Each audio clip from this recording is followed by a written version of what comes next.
તો વડોદરાના ગોત્રીમાં ભારે વરસાદથી તંત્ર અલર્ટ મોડમાં આવી ગયું છે। વિશ્વામિત્રી નદીના જળસ્તરમાં સતત વધારો થઈ રહ્યો છે। વિશ્વામિત્રીના જળસ્તર પર મોનિટરિંગ કરાઈ રહ્યું છે। અસરગ્રસ્ત વિસ્તારોમાં એનડીઆરએફ અને એસડીઆરએફની ટીમ તૈનાત કરવામાં આવી। લોકોને સલામત સ્થળે ખસેડવાની કામગીરી શરૂ કરાઈ। તંત્ર દ્વારા અફવાઓથી દૂર રહેવા પણ અપીલ કરવામાં આવી। વડોદરા પરથી મોન્સૂન ટર્ફ પસાર થશે। હાલ મોન્સૂન ટર્ફ મધ્યપ્રદેશના વિદર્ભમાં છે।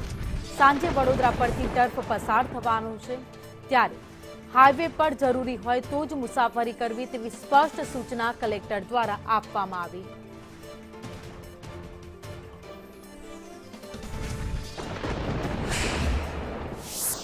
વડોદરા જિલ્લામાં ભારેથી અતિ ભારે વરસાદની આગાહી આજે છે।